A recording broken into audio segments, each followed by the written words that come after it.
السلام علیکم دوستو، میرے چینل اردو کہانیاں میں خوش آمدید۔ آج ایک نئی سچی خوفناک کہانی کے ساتھ آپ کی خدمت میں حاضر ہوں۔ آئیے کہانی کا آغاز کرتے ہیں۔ شدید سردی کی وجہ سے میں کانپ رہا تھا، مگر کام کی وجہ سے گھر جانے کا وقت ابھی تک نہیں آیا تھا۔ جب میری نگاہ ٹھیلے پر پڑی تو سوپ کی خوشبو نے مجھے جکڑ لیا، مگر سوپ بھی پھر ویسے کا ویسا ہی پڑا تھا۔ دل میں ٹیس اٹھی جیسے میں ہمیشہ کی طرح خالی ہاتھ ہی گھر جا رہا ہوں گا۔ اگر چند روپے بھی گھر لے کر جاتا تو ابا کی خفگی سے بچنا ناممکن تھا۔ وہ ہمیشہ کہتے تھے کہ سوپ بیچ کر کچھ نہ کچھ کمائی ہونی چاہیے۔ اب ٹھنڈ کی شدت اور بازار کی خاموشی نے مجھے پریشان کر دیا تھا۔ کسی نے سوپ کا ایک پیالہ تک نہ خریدا تھا۔ میں بے بسی کے عالم میں گلی کنارے کھڑا تھا۔ دل میں سوچنے لگا کوئی گاہک کیوں نہیں آیا، مگر جب رات کا سناٹا گہرا ہونے لگا تو مجھے لگا اب واقعی دیر ہو گئی ہے۔ اپنے ہی دھیان ٹھیلے کو کھینچتا ہوا گھر کی جانب بڑھانے لگا۔ رستہ سنسان سا، اچانک کسی کے پیچھے آنے کا احساس ہوا۔ میں نے دانستہ طور پر مڑ کر بھی دیکھا مگر کوئی نظر نہ آیا۔ مگر پھر ایک اور احساس ہوا جیسے کوئی اور پیچھے آ رہا ہے۔ ابھی میں مڑ کر دیکھنے والا تھا، اچانک سامنے سے تیز رفتار موٹر سائیکل آئی اور اس نے میرے ٹھیلے میں دے مارا۔ جو ہی دھچکا لگا ٹھیلا بکھر کر الگ ہو گیا۔ میری نظریں بس موٹر سائیکل والے پر تھی جو بے فکر ہو کر جا چکا تھا۔ نہ اس نے رک کر دیکھا، نہ میری حالت کا خیال کیا۔ پہلے ہی پیسوں کا حساب بڑا مشکل تھا، مگر اب جو نقصان ہوا تھا وہ کہیں زیادہ بھرنا مشکل تھا۔ ابا کو اس ٹھیلے سے بڑی انسیت تھی، یہ ان کا روزگار تھا۔ جب میں نے ٹھیلے کا ٹوٹا حصہ اٹھا کر دوبارہ اس پر رکھا اور چلنے کی کوشش کی تو ٹھنڈی ہوائیں ہڈیوں میں گھسنے لگی۔ گھر پہنچی تو اماں نے دروازہ کھولا۔ جو ہی ان کی نظر ٹھیلے پر پڑی تو ان کے چہرے پر بے چینی کی لکیریں نمایاں ہو گئی۔ میں اندر آیا، دل میں جو کچھ تھا اماں کو بتانا چاہتا تھا، مگر اماں خاموش تھی تو میں بھی خاموش ہو گیا۔ کانوں میں ابا کی بلند آوازیں سنائی دینے لگی۔ وہ غصے سے بولا کرتے تھے جیسے وہ کسی بات سے ناراض ہو جاتے۔ میں جان گیا تھا ابا نے میرے ٹھیلے کی حالت دیکھ گئی اور اب نتیجہ مجھے بھگتنا پڑے گا۔ یہ کیسے ٹوٹا؟ تمہارے ابا بہت ناراض ہیں، اماں نے کہا تو میں نے گہری سانس لی۔ اماں اندھیرا بہت تھا، مجھے کچھ دکھائی نہ دیا۔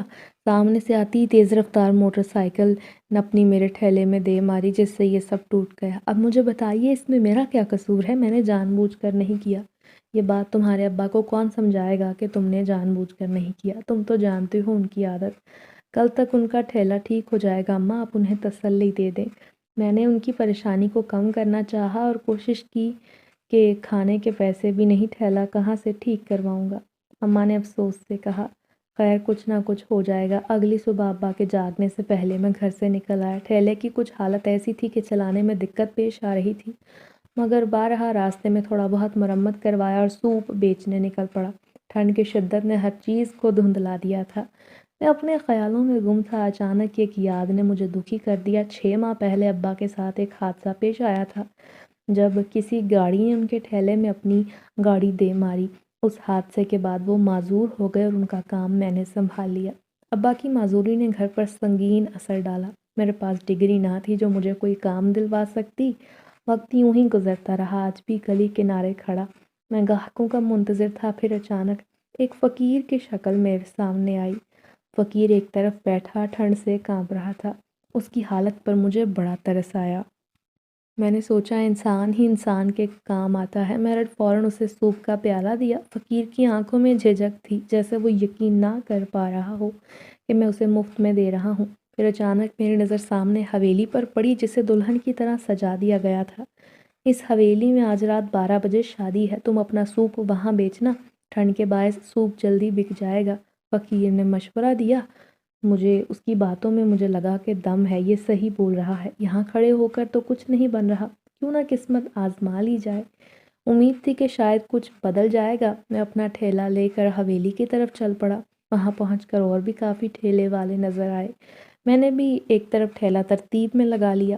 ابھی چند گاہک آئے تھے، اچانک ایک لڑکی میرے پاس آئی۔ اس کا چہرہ ڈھکا ہوا تھا، اس کی زرد پیلی آنکھیں ہی مجھے نظر آ رہی تھیں۔ میں ان آنکھوں کے سحر میں کچھ ایسا کھو گیا کہ ارد گرد سے بے خبر ہو گیا۔ پھر اچانک جیسے ہی میں ان آنکھوں میں گم تھا، حویلی میں بھگدڑ مچ گئی۔ لوگ دوڑنے لگے جیسے کوئی بہت بڑا حادثہ پیش آ گیا ہو۔ میری حالت بھی عجیب ہو گئی تھی کہ کیا ہو رہا ہے۔ لوگ ایک دوسرے کو دھکے مارتے وہاں سے نکلنے لگے۔ میں بے آواز کھڑا سب کو دیکھ رہا تھا۔ ٹھیلے والے بھی خوف کے مارے دم دبا کر بھاگ چکے تھے۔ ان کی آوازیں میرے دماغ میں گونج رہی تھیں کہ اگر جان بچانی ہے تو فوراً نکل جاؤ۔ ان کی باتوں میں اتنی شدت تھی کہ میں نے بے اختیار وہاں سے ہٹنا چاہا، مگر عجیب سی آوازیں سناٹوں کو پھاڑ کر میرے کان میں داخل ہوئیں۔ مجھے سمجھ نہ آیا کیا کروں۔ میں نے ٹھیلے کو ہلانے جلانے کی کوشش کی، مگر وہ جیسے زمین کے اندر گڑ گیا تھا، وہاں سے ہلنا نہ چاہتا تھا۔ بالآخر میں نے فیصلہ کیا کہ ٹھیلا چھوڑ کر بھاگنا ضروری ہے۔ میری نظریں چاروں طرف تھی، قدم بے چین تھے۔ اچانک ایک لڑکی میرے سامنے آ گئی۔ کون ہو تم اور اتنی رات کو یہاں کیا کر رہے ہو؟ تمہیں ڈر نہیں لگتا؟ میں نے سرسری انداز میں پوچھا۔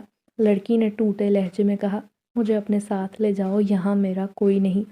اس کی آنکھیں سوجی ہوئی تھیں۔ ایک طرف میری سمجھ یہ کہتی تھی کہ اسے ساتھ لے جانے والا فیصلہ غلط ہو سکتا ہے، دوسری طرف دل کی آواز عجیب تھی۔ میرے قدم اپنے آپ اس کی طرف بڑھنے لگے۔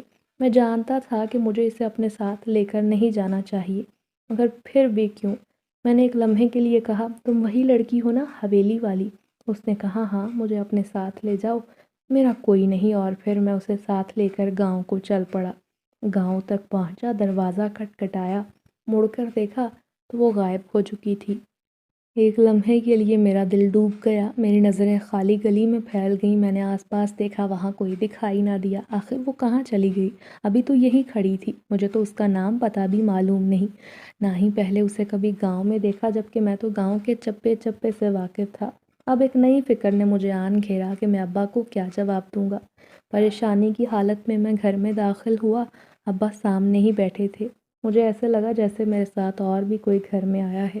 میرے کندھے شدید بوجھل ہو رہے تھے، سر میں درد تھا۔ ابا سامنے بیٹھتے ہی بولے، یہ ٹھیلا کہاں ہے؟ میں اسی سوال سے تو کترا رہا تھا اور وہی سوال ابا نے کر چھوڑا۔ پھر وہ غصہ ہونے لگے، کہاں چھوڑ کر آئے ہو میرا ٹھیلا؟ کہیں بیچ تو نہیں دیا تم نے؟ ہماری تو روزی روٹی بھی وہی ہے۔ میں نے کہا، ابا کہیں نہیں بیچا، آپ کے ٹھیلے کو کل تک مل جائے گا۔ مگر ابا کا غصہ کسی طور کم نہ ہو رہا تھا۔ تب اچانک باہر بجلی کڑکنے کی آواز پر اماں باہر بھاگی۔ وہاں اماں نے کپڑے سوکھنے کے لیے لٹکا چھوڑے تھے۔ ابا پھر سے مجھے برا بھلا کہنے لگے، مگر میں جانتا تھا ان کا غصہ وقتی ہے، سو میں خاموشی سے سب کچھ سنتا رہا۔ اچانک اماں نے مجھے بلند آواز دی۔ میں بھاگتا ہوا باہر آیا تو سامنے اماں منہ پر ہاتھ رکھے کھڑی تھیں۔ میں نے ان کی نظروں کے تعاقب میں دیکھا تو ٹھیلا صحن میں پڑا تھا۔ مجھے یقین نہ آیا کہ یہ کیسے ممکن ہے، جبکہ میں تو اسے حویلی میں چھوڑ آیا تھا، پھر یہ یہاں کیسے پہنچ گیا؟ یہی باتیں میرے دماغ میں چل رہی تھی۔ میں نے ابا سے کہا، ابا ٹھیلا باہر موجود ہے، آپ کو قطعاً پریشان ہونے کی ضرورت نہیں۔ پھر میں اپنے کمرے میں آ گیا اور میری آنکھ لگ گئی۔ اچانک سے میں نے خواب میں گھر میں لگا وہ درخت دیکھا۔ میں حیران ہوا کہ وہی درخت میرے خواب میں کیوں آیا۔ میں نہیں جانتا تھا۔ آنکھ کھلی تو صبح ہو گئی تھی۔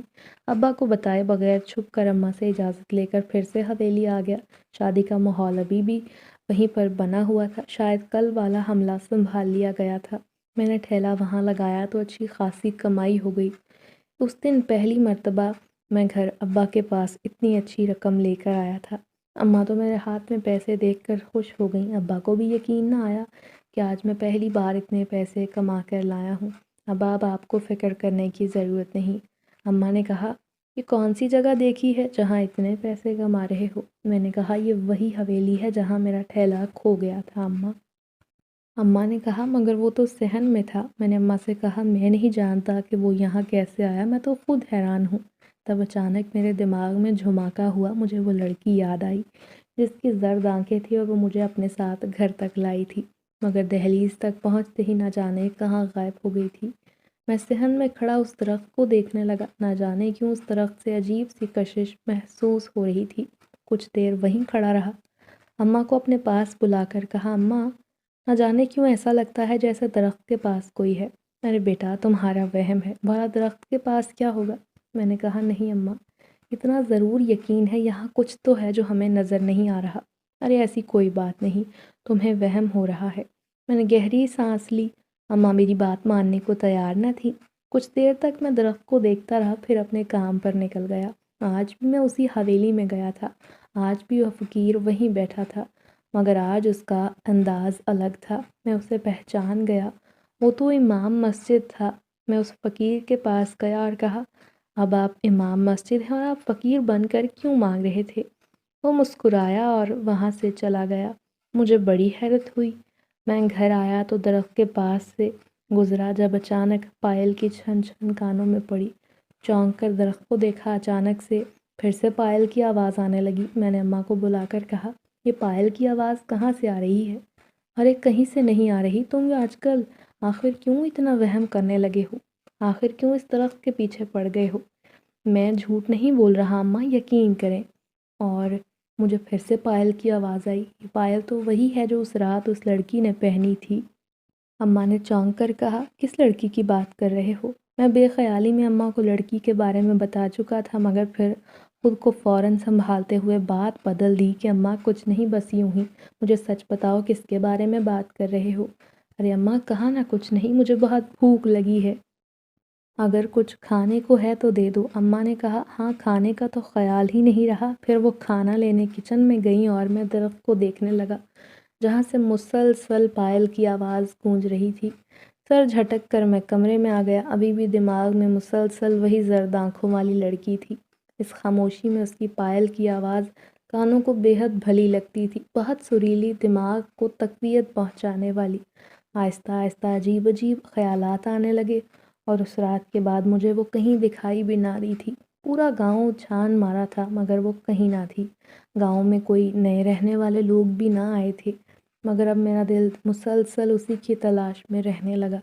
مجھے حقیقت جاننی تھی کہ آخر وہ کون ہے، اور یہ وہم تھا جو میرے دل میں بیٹھ گیا۔ میں نے سوچ لیا کہ میں اس بارے میں امام مسجد سے بات کروں گا کہ آخر کیوں مجھے پائل کی آواز بار بار سنائی دیتی ہے اور وہ لڑکی کیوں نظر آتی ہے۔ اسی رات میں سویا تھا کہ ایک سفید چادر میں لپٹی لڑکی میرے خواب میں آئی، جس کے پیروں میں پائل تھی اور اس کی زرد آنکھیں مجھے اپنی طرف مائل کر رہی تھیں۔ میں سمجھ گیا یہ وہی ہے جو اس رات مجھے دکھائی دی تھی۔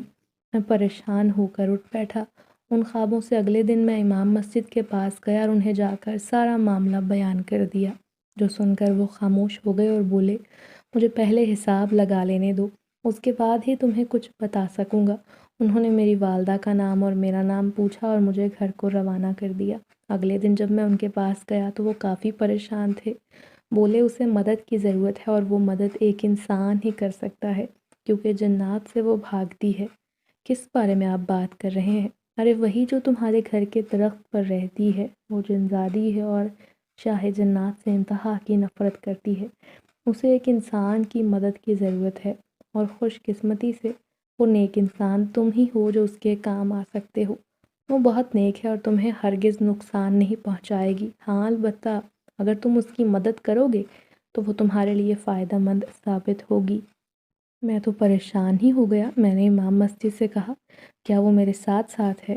انہوں نے فوراً کہا، ہاں وہ تمہارے ساتھ رہے گی، امید کرتا ہوں تم اس کے لیے بہترین ثابت ہوگے، مگر میں یہ نہیں چاہتا۔ کیا وہ مجھ سے دور نہیں ہو سکتی؟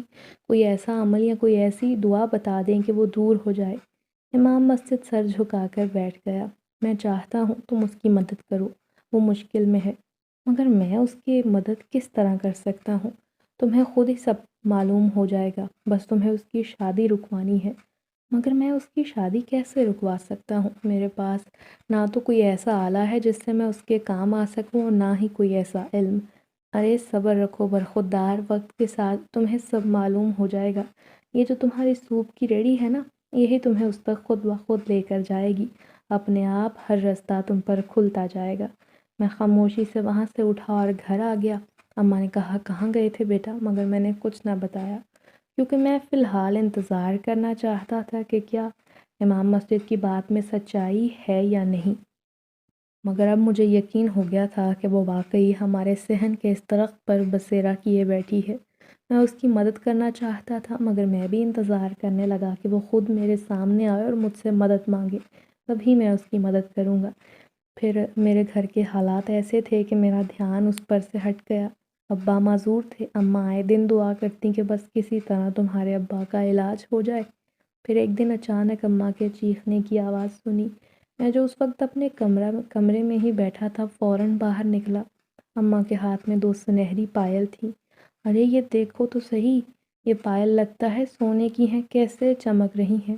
مجھے پتہ ہے یہ اللہ کی وجہ سے ہمیں مدد ملی ہے، جہاں سے بھی آئی ہیں مجھے فرق نہیں پڑتا، مگر اب تو تیرے باپ کا علاج کروا کر رہوں گی، انہیں بیچ کر اتنے پیسے آ جائیں گے کہ ہمارے دن بدل جائیں گے۔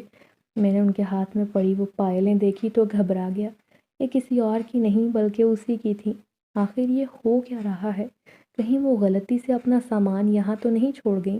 میں نے اماں کو سمجھانا چاہا، دیکھیے نہ جانے یہ کس کی ہیں، کہیں ایسا نہ ہو کہ اسے بیچ کر ہمیں لینے کے دینے پڑ جائیں۔ آپ جو سوچ رہی ہیں ابا کا علاج ہوگا، تو یہ پیسے تو ہمارے لیے حرام ہیں، بھلا ہم حرام پیسوں سے ان کا علاج کیوں کروائیں گے؟ اماں ہمیں ایسا نہیں کرنا چاہیے۔ میں نے انہیں بہت دیر تک سمجھایا مگر وہ تو کچھ بھی ماننے سننے کو تیار نہ تھی۔ بلکہ وہ بولی، تجھے تو بس یہی چاہیے کہ تیرا باپ ٹھیک نہ ہو اور تو ہی کام کرے، مگر وہ میرا شوہر ہے، میں چاہتی ہوں وہ ٹھیک ہو جائیں۔ اماں غصے میں آ کر بازار نکل گئیں۔ واپسی پر ان کے پاس ایک بستہ تھا جس میں بہت سارے پیسے تھے۔ میری تو آنکھیں چندے آ گئیں، آج تک اپنی مختصر زندگی میں اتنا پیسہ نہیں دیکھا تھا، نہ ہی کبھی سوپ بیچ کر اتنے پیسے کمائے تھے جتنے پلک جھپکتے اماں کے پاس آ گئے تھے۔ جلد ہی اماں نے ابا کا علاج کروایا۔ میں حیرت اور خاموشی سے گم تھا۔ میں اللہ سے دعا کرنے لگا کہ یا اللہ مجھے ایک رستہ دکھا دے جس سے میرے دل کو سکون ہو جائے کہ ابا کا علاج حرام پیسوں سے نہیں ہو رہا۔ اس رات میں نے ایک خواب دیکھا۔ خواب میں جنزادی چل رہی تھی جس نے پیروں میں وہی پائل پہن رکھی تھی۔ پائل کی آواز یکدم غائب ہو گئی۔ اس نے وہ دونوں پائلیں میرے سامنے رکھیں جیسے وہ مجھے یہ پائل دینا چاہتی ہو۔ میں گھبرا کر نیند سے بیدار ہو گیا، پسینے سے برا حال تھا۔ اس خواب میں کیا اشارہ تھا؟ کہیں ایسا تو نہیں کہ اس نے جان بوجھ کر یہ پائلیں یہاں چھوڑی ہوں؟ یہ بات میرے لیے اور بھی خاص ہو گئی تھی۔ میرا یہ معمول بن گیا، رات کے 12 بجتے ہی میں جلدی سے کمرے سے نکل کر صحن میں آ کر بیٹھ جاتا اور درخت پر نظریں جمائے رکھتا۔ دل میں یہی سوچتا کہ کاش یہ مجھ سے ملنے کی کوشش کرے اور اس کی ایک جھلک مجھے نظر آ جائے۔ مجھے اس سے بہت سارے سوال پوچھنے تھے۔ تبھی ایک دن تنگ آ کر میں نے ڈر کے مارے سوال کیا، مجھے معلوم ہے تم جنزادی ہو، مگر تم میرے سامنے کیوں نہیں آتی؟ میں جان گیا ہوں تمہیں میری مدد چاہیے، تم میرے سامنے آؤ، مجھے تم سے کافی سوال کرنے ہیں۔ ابھی میں نے اتنا ہی کہا تھا کہ اچانک اس پیڑ کے پاس ایک روشنی سی ہوئی اور اس روشنی کے تھوڑی دیر بعد جنزادی کا روپ میں نے اپنے سامنے دیکھا اور میں گھبرا گیا۔ اس کی زرد آنکھیں اندر سے خالی تھیں، بال پیچھے کو تھے اور آواز انتہائی بھدی مجھ سے بولی، یہی میرا اصل روپ ہے، میں جانتی تھی مجھے دیکھ کر ڈر جاؤ گے۔ انسانی دنیا میں آباد ہونے کی وجہ سے مجھے خوبصورت اور حسین لڑکی کا روپ لینا پڑتا ہے، پر اس کا یہ مطلب نہیں کہ میں حقیقت میں وہ ہوں۔ مگر ہاں، مجھے تمہاری مدد چاہیے، تبھی میں تمہارے پاس آئی تھی۔ وہ پائل میں نے صحن میں اس لیے چھوڑی کیونکہ میں نے تمہاری اماں کی وہ دعا سنی جو وہ روزانہ فجر کی نماز کے بعد مانگتی تھی، اور وہ دعا یہ تھی کہ انہیں اپنے شوہر کے علاج کے لیے پیسے مل جائیں۔ میں نے تبھی فیصلہ کیا کہ میں ان کی مدد کروں گی، تو میں نے جان بوجھ کر اپنی پائل وہاں چھوڑ دی۔ اس کی یہ باتیں سن کر میرے تو ہوش فنا ہو گئے تھے۔ میں تو بس اسے اپنے سامنے دیکھ کر کانپ گیا تھا۔ اگلے پل وہ حسین لڑکی کے روپ میں آ گئی۔ میرا دل کو تھوڑا سا سکون ملا۔ میں نے کہا، تم اس حویلی سے بھاگ کر کیوں آئی ہو؟ امام صاحب نے مجھے بتایا، تمہیں کسی کی مدد چاہیے؟ کیا تم میری مدد چاہتی ہو؟ ہاں، ایسی ہی بات ہے، مجھے مدد چاہیے۔ میں نے ناسمجھی کے عالم میں کہا، میں تو ایک آدم زادہ ہوں، بھلا تمہارے کام کیسے آ سکتا ہوں؟ تب سے وہ جھٹ سے بولی، مجھے تمہارا نام چاہیے۔ اس کی بات سن کر میرے پیروں تلے سے زمین نکل گئی۔ بھویں سکیڑ کر غصے سے میں نے کہا، کیا بات کر رہی ہو؟ ہوش میں تو ہو نا؟ ہاں، ہوش میں ہوں۔ میری دنیا میں کسی سے نہیں بنتی، مجھے جنات سے سخت نفرت ہے۔ ہر روز میں اپنی قسمت پر روتی ہوں کہ میں انسان کیوں نہیں، اور اب جب زبردستی میری ایک جنزادے سے شادی ہو رہی ہے تو میں یہ کیسے برداشت کر لوں؟ اسی لیے تو میں اپنی شادی سے بھاگ کر یہاں آ گئی ہوں۔ مجھے وہاں شادی نہیں کرنی، مجھے بس ایک انسان کا نام چاہیے جس کے ساتھ میں کچھ عرصے کے لیے رہ سکوں، اور جب میرے بستی والوں کو یقین ہو جائے کہ میں نے کسی سے شادی کی ہے تو میں واپس چلی جاؤں گی۔ اس کی بات سن کر میرا دل زوروں سے دھڑکا۔ میں نے سوچا اگر میں نے اس کا ساتھ وقتی طور دیا اور اس کی بات مان لی اور پھر اگر جنات نے مجھے پکڑ لیا تو وہ میری کیا درگت بنائیں گے، اور میرے والدین کا میرے جانے کے بعد کیا بنے گا۔ میں نے نفی میں سر ہلاتے ہوئے فوراً انکار کر دیا، نہیں، میں ہرگز تمہاری مدد نہیں کروں گا، جاؤ کسی اور کو تلاش کرو۔ اتنا کہنا تھا کہ وہ میرے پیر پکڑنے لگی۔ میں نے فوراً پیچھے ہٹنا چاہا۔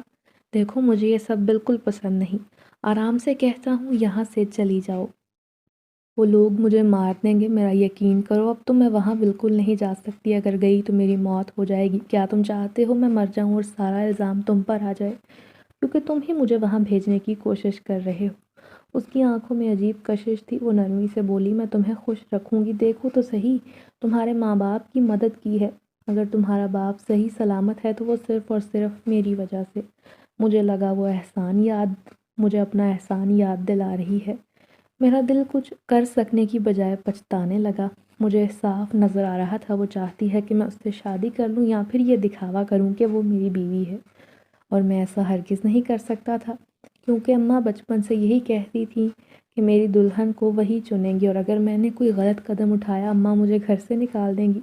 وہ تو مجھے ہمیشہ ایسی دھمکیاں دیتی ہیں، میں تو مذاق میں بھی ایسا نہیں کر سکتا۔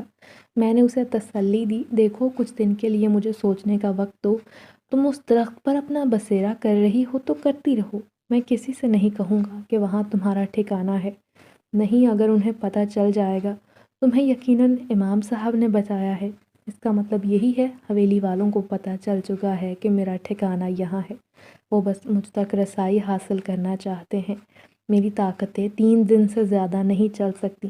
اس کی بات پر میں الجھن میں گرفتار ہو گیا۔ مجھے نیند نہیں آ رہی تھی، مگر پھر بھی جان چھڑوانے کے لیے میں نے لاپرواہی سے آنکھیں موند لیں اور جلدی سے اندر چلا گیا۔ مجھے سمجھ نہیں آ رہا تھا کہ میں کہاں پھنس گیا ہوں۔ اچھی بھلی میری عام سی زندگی تھی، سوپ نہیں بکتا تھا تو تھوڑا پریشان ہو جاتا تھا، مگر اب تو ان جھمیلوں میں آ کر نیند ہی اڑ چکی ہے۔ 2 دن یوں ہی گزرے، جب اچانک مجھے نیند میں لگا کوئی چیخو پکار کر رہا ہے کہ میری مدد کرو، اور چیخ نسوانی تھی۔ میں بیدار ہو گیا، خوف سے میرے حواس باختہ ہو گئے تھے۔ لحاف فوراً اتار کر پھینکا، تڑپ کر باہر نکلا، صحن میں نظر اسی پر تھی۔ میں سوچنے لگا کہ اسے کیسے بلاؤں۔ اسی لمحے اچانک میرے پیروں میں کوئی چیز چبھی، جو ہی میں نے دیکھا تو وہ مخملی جوتا تھا۔ یہ یہاں کیا کر رہی تھی؟ یہ جوتی تو میں نے اس کے پیروں میں دیکھی تھی۔ مجھے سمجھ نہیں آ رہا تھا کیا کروں۔ مجھے اس کی ساری منتیں یاد آنے لگی جو پہلے دن وہ مجھ سے التجا کر رہی تھی۔ ایک دن بے چینی کے عالم میں حویلی چلا گیا۔ آج حویلی میں عجیب سا سما تھا۔ ٹھیلا ایک طرف لگایا اور ایک بچے کو اعتماد میں لے کر اسے اپنی جگہ پر کھڑا کر کے میں حویلی کے اندر آ گیا۔ اللہ جانے مجھ میں اتنی ہمت کہاں سے آ گئی تھی، یہ جانتے ہوئے بھی کہ یہ جگہ انسانوں کی نہیں۔ مجھے اس بات کی پرواہ نہ تھی، میں بس یہ جانتا تھا کہ اس نے مجھ سے مدد مانگی تھی اور میں نے انکار کر دیا۔ کہیں ایسا نہ ہو مجھے اپنی زندگی میں کسی مشکل کا سامنا کرنا پڑے۔ اچانک سے ایک سنسان جگہ پر کھڑے ہوتے کسی نے مجھے پیچھے سے پکڑ لیا۔ اس کی آواز سن کر میں پل بھر میں پہچان گیا تھا کہ یہ وہی ہے۔ آ گئے تم؟ مجھے پتا تھا لازمی آؤ گے۔ میں نے فوراً مڑ کر اسے دیکھتے ہی پوچھا، تم ٹھیک تو ہو نا؟ نہیں، کچھ بھی ٹھیک نہیں، میں نے کہا تھا نا مجھے اپنا نام دے دو، مگر تم نے انکار کر دیا، اسی وجہ سے انہوں نے مجھے پکڑ لیا اور اب میں یہاں سے باہر نہیں جا سکتی۔ میری شادی میری مرضی کے خلاف شاہ جنات سے ہو رہی ہے، جسے میں 1% پسند نہیں کرتی۔ یہ سنتے ہی میرا دل دکھ گیا۔ بتاؤ تمہاری کیا مدد کر سکتا ہوں؟ تم ایک کام کرو، امام صاحب کو جا کر یہ کہہ دو کہ میں یہ شادی نہیں کرنا چاہتی، پھر اس کے بعد ہم سب مل کر تمہارے گھر جائیں گے۔ وہ ایسے بول رہی تھی جیسے یہ کام نہایت آسان ہو۔ اس کی بات سن کر میں نے سر تھام لیا اور سختی سے کہا، دیکھو تم میرے گھر نہیں آ سکتی، ہمارا ماحول ایسا نہیں، مگر ہاں میں امام صاحب سے بات کروں گا، وہ اچھے انسان لگتے ہیں۔ ابھی میں نے اتنا ہی کہا تھا کہ وہ سرگوشی میں بولی، وہ انسان نہیں جنزادے ہیں۔ یہ خبر سن کر تو مجھے یقین نہ آیا، مگر پھر بھی میں نے اسے تسلی دی، فکر نہ کرو، میں امام صاحب کو جا کر سب کچھ بتاتا ہوں کہ تمہاری مرضی اس شادی میں شامل نہیں۔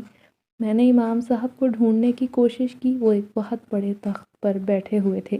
ان کے ساتھ جو وجود تھا شاید یہ وہی تھا جس سے اس کی شادی ہونے والی تھی۔ مجھے سمجھ نہ آیا امام صاحب کو کیسے متوجہ کروں؟ اتفاقاً ان کی نظر مجھ پر پڑ گئی، وہ مسکرا دیے اور اپنی جگہ سے اٹھ کر اچانک ہی غائب ہو گئے۔ میں نے اپنی آنکھوں سے یہ عجیب منظر دیکھا اور کچھ دیر بعد میرے کندھے پر کسی نے ہاتھ رکھا۔ دیکھا تو وہ میرے پیچھے موجود تھے، ان کے چہرے سے نور ٹپک رہا تھا۔ میں مانتا تھا کہ وہ جنزادے ہیں، وہ نیک لگ رہے تھے، پھر بھی میں نے ان سے ساری بات کہہ دی کہ وہ یہ شادی نہیں کرنا چاہتی۔ وہ بضد ہے کہ میں اسے اپنا نام دوں، مگر میں چاہتا ہوں اس کی مدد ہو جائے۔ کیا آپ ایسا نہیں کر سکتے؟ کسی طریقے سے اسے اپنے گھر میں پناہ دیں۔ میری بات سن کر وہ گہری سوچ میں ڈوب گئے اور بولا، ٹھیک ہے، اگر وہ یہی چاہتی ہے تو ایسا ہی صحیح۔ میں نے ان کا بہت شکریہ ادا کیا اور واپس اپنے ٹھیلے پر آ گیا۔ اتفاقاً آج پھر میری بہت سی سیل ہوئی تھی۔ وہ بچہ جو کہ شاید بلکہ یقیناً انسان نہیں تھا، اس نے میری خاصی مدد کی۔ میں نے کچھ پیسے خوش ہو کر اسے بھی دیے تو وہ وہاں سے چلا گیا۔ اب مجھے انتظار تھا کہ نہ جانے کیا خبر ملے گی۔ ہر کوئی یہی میں سوچ رہا تھا کہ اچانک جشن کا سماں ہو گیا۔ ہر کوئی شادی کی مبارکباد دے رہا تھا۔ میری دھڑکنیں بڑھ گئیں کہ یہ کیسے ہو سکتا ہے، مجھے سمجھ نہ آیا۔ جتنا میں اسے جان چکا تھا اس سے تو یہی ظاہر تھا وہ کسی صورت اپنی ضد سے نہیں ہارے گی اور نہ ہی یہ شادی کرے گی، تو پھر ہر کوئی مبارکباد کیوں دے رہا ہے؟ میں نے ایک بچے سے مبارکباد کی وجہ پوچھی تو وہ بولا، ٹھیک ہے، تم کون سا کسی کے مرنے پر آئے ہو، ظاہر ہے شادی کی مبارکباد ہے نا، تو وہی ہوگی۔ اب میں کس سے پوچھوں؟ اب پھر سے مجھے امام صاحب سے ملنا تھا۔ میں نے یوں ہی وہ منظر دیکھا تو ہوش اڑ گئے۔ دلہا جنزادہ امام مسجد کو مبارکباد دے کر ان کے گلے مل رہا تھا اور وہ بھی بڑے خوش تھے، جبکہ ساتھ میں دلہن گھونگھٹ اوڑے بیٹھی تھی۔ مجھے یقین نہ آیا کہ یہ میری آنکھیں کیا دیکھ رہی ہیں۔ یوں میں ٹھیلا لے کر واپس آ گیا کیونکہ ابھی میں ان سے ملاقات نہیں کر سکتا تھا۔ آج میری زندگی کی سب سے زیادہ کمائی ہوئی تھی، مگر چہرے پر جو اداسی تھی نا، ایسا لگتا تھا کہ میں نے کچھ نہیں کمایا۔ اماں نے اپنا چہرہ دیکھا مگر جب ان پیسوں پر ان کی نظر پڑی تو وہ بولی، آج اتنی کمائی ہوئی مگر چہرے پر خوشی نہیں، کیا وجہ ہے؟ میں نے نظر انداز کیا۔ اگلے پل نیند حواسوں پر چھا گئی۔ نیند میں لگا جیسے میرے کمرے کا دروازہ کھلا ہے، اور ایسا کیسے ہو سکتا تھا؟ کچھ دیر بعد کسی نے مجھے نیند سے جگایا اور جو ہی آنکھیں کھولی تو چوکنا ہو گیا۔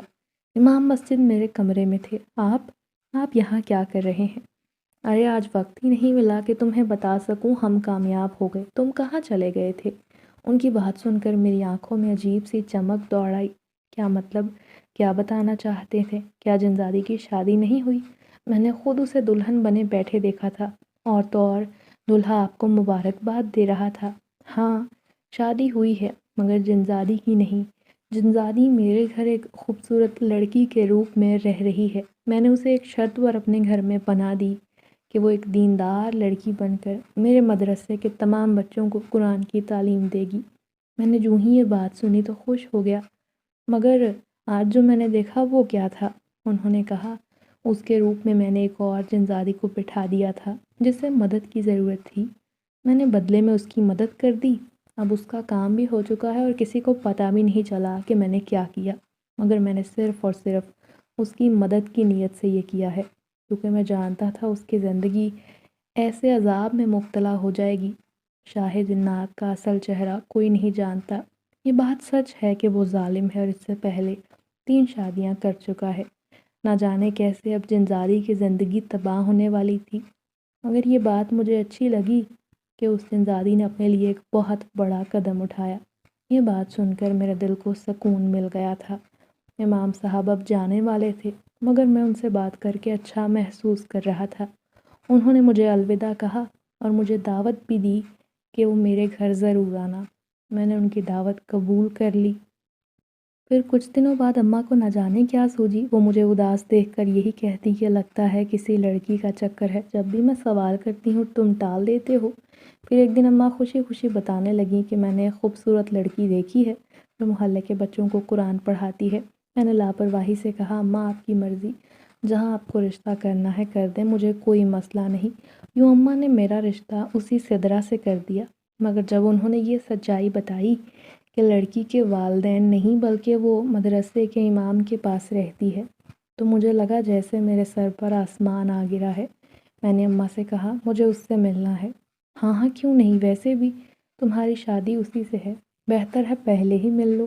میں اس پتے پر چلا گیا جو اماں نے مجھے دیا تھا، اور وہاں جا کر میری ملاقات امام مسجد صاحب سے ہوئی تو میری روح فنا ہو گئی۔ مجھے یقین نہ آیا کہ قدرت نے مجھے ایک بار پھر سے اسی لڑکی کے سامنے لا کھڑا کیا ہے۔ میرے پاس الفاظ نہ تھے جو میں ادا کر سکتا، میں بالکل کمزور ہو گیا تھا۔ امام صاحب نے مسکرا کر کہا، کیا ہوا؟ ایسے چپ کیوں ہو؟ میں ہوش کی دنیا میں لوٹ آیا۔ میں نے کہا، میں بہت پریشان ہوں، ایسا نہیں ہو سکتا، اماں کو غلط فہمی ہوئی ہے۔ آپ نے آخر انہیں سچائی کیوں نہ بتائی؟ آپ جانتے ہیں نا، ایک انسان اور جنات کا کوئی میل نہیں، پھر ہم دونوں ایک کیسے ہو سکتے ہیں؟ وہ مسکرا کر بولے، بھائی قدرت نے جو فیصلہ کر لیا ہے اب وہ کر کے رہے گی، چاہے تم جتنی بھی کوشش کر لو۔ مگر یہ سب ہوا کیسے؟ میں تو لاجواب ہوں، مجھے نہیں پتا۔ امام صاحب نے بتایا، تمہاری اماں کی ملاقات اس سے ایک بازار میں ہوئی جہاں اس نے ان کی مدد کر دی۔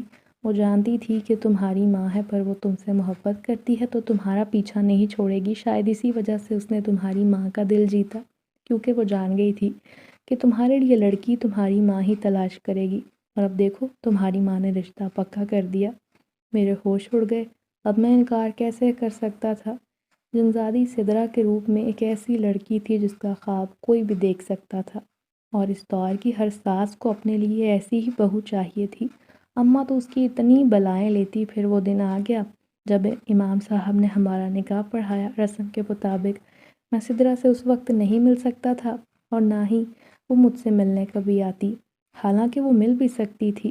شاید وہ جانتی تھی کہ اگر ملے گی تو میں اس سے ناراض رہوں گا، اور یوں شادی کے بعد جب میں اس سے پہلی بار ملا تو میں نے خفگی کا اظہار کیا کہ تم نے اچھا نہیں کیا، تم نے کیوں حقیقت چھپائی، تم کیوں میری زندگی میں آئی؟ تو اس نے پھر سے وہی بات کہی کہ میں نے پہلے ہی بتایا تھا، مجھے تمہارا نام چاہیے، اور اب مجھے تمہارا نام مل چکا ہے۔ میں تمام زندگی تمہارے ساتھ رہنا چاہتی ہوں، مجھے تمہارا ساتھ مل گیا اور کچھ نہیں چاہیے۔ یوں اسی طرح وہ زندگی بھر میرے ساتھ رہنے لگی۔ وہ انسان نہیں، یہ بات کوئی نہیں جانتا، مگر اس کے آنے سے ہمارے گھر میں برکت آ گئی تھی۔ اماں یہی سمجھتی تھی کہ وہ بہت بھاگوں والی ہے، اور اماں کو سچائی کہاں پتہ تھی۔ اماں کو سچائی نہیں پتہ تھی، اور نہ ہی یہ سچائی میں اماں کو بتا سکا کہ جسے آپ حسین لڑکی کے روپ میں بہو بنا کر اس گھر میں لے آئی ہیں، وہ ہرگز انسان نہیں بلکہ خوفناک جنزادی ہے۔ امام مسجد نے مجھ سے وعدہ لیا تھا کہ وہ بہت نیک لڑکی ہے، ہرگز اس کا دل مت دکھانا، اسے ہمیشہ خوش رکھنا، اور میں نے بھی ان سے وعدہ کیا تھا